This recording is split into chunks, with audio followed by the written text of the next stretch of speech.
Hello friends, जय श्री कृष्णा। मैं आपको एक जीवन के अटल सत्य के बारे में बताने जा रहा हूँ। तो बिना देरी के मैं अपना वीडियो शुरू करता हूँ। एक राधे श्याम नामक युवक था। स्वभाव का बड़ा ही शांत एवं सुविचारों वाला व्यक्ति था। उसका छोटा सा परिवार था जिसमें उसके माता पिता, पत्नी एवं 2 बच्चे थे। सभी से वो बेहद प्यार करता था। इसके अलावा वो कृष्ण भक्त था और सभी पर दया भाव रखता था। ज़रूरतमंद की सेवा करता था, किसी को दुखी नहीं रखता था।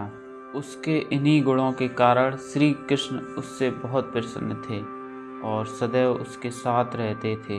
और राधे श्याम अपने कृष्ण को देख भी सकता था और बातें भी करता था। इसके बावजूद उसने कभी ईश्वर से कुछ नहीं मांगा। वह बहुत खुश रहता था क्योंकि ईश्वर हमेशा उसके साथ रहते थे, उसे मार्गदर्शन देते थे। राधे श्याम भी कृष्ण को अपने मित्र की तरह ही पुकारता था और उनसे अपने विचारों को बांटता था।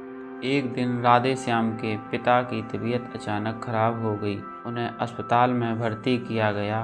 उसने सभी डॉक्टर के हाथ जोड़े, अपने पिता को बचाने की मिन्नतें की, लेकिन सभी ने उससे कहा कि वो ज़्यादा उम्मीद नहीं दे सकते और सभी ने उसे भगवान पर भरोसा रखने को कहा। तभी राधे श्याम को कृष्ण का ख्याल आया और उसने अपने कृष्ण को पुकारा। कृष्ण दौड़े चले आए। राधे श्याम ने कहा, मित्र तुम तो भगवान हो, मेरे पिता को बचा लो। कृष्ण ने कहा, मित्र ये मेरे हाथ में नहीं, अगर मृत्यु का समय होगा तो होना तय है। इस पर राधे श्याम नाराज हो गया और कृष्ण से लड़ने लगा। गुस्से में उन्हें कोसने लगा। भगवान ने भी उसे बहुत समझाया पर उसने एक ना सुनी।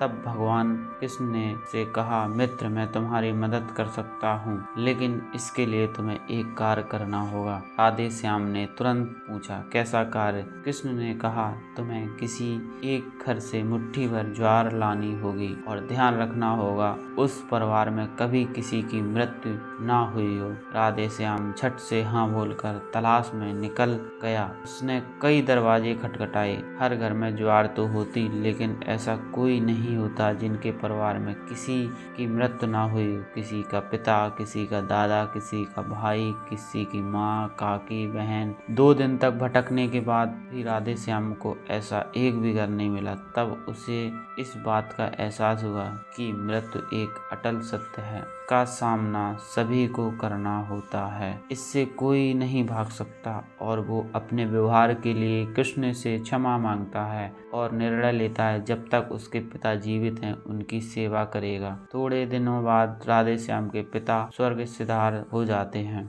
उसे दुख होता है, लेकिन ईश्वर की दी सीख के कारण उसका मन शांत रहता है। दोस्तों, इसी प्रकार हम सभी को इस सच को स्वीकार करना चाहिए कि मृत्यु एक अटल सत्य है। उसे नकारना मूर्खता है। दुख होता है, लेकिन उसमें फंस जाना गलत है। केवल आप ही उस दुख से पीड़ित नहीं है, अपितु संपूर्ण मानव जाति उस दुख से सामना करती है। ऐसे सच को स्वीकार कर आगे बढ़ना ही जीवन है। कई बार हम अपने किसी खास के चले जाने से इतने बेबस हो जाते हैं कि सामने खड़ा जीवन और उससे जुड़े लोग हमें दिखाई ही नहीं पड़ते। ऐसे अंधकार से निकलना मुश्किल हो जाता है। जो मनुष्य मृत्यु के सत्य को स्वीकार कर लेता है उसका जीवन भार विहीन हो जाता है और उसे कोई कभी कष्ट तोड़ नहीं सकता। वो जीवन के हर क्षेत्र में आगे बढ़ता है। जय श्री कृष्णा। दोस्तों, अगर मेरी कहानी अच्छी लगी हो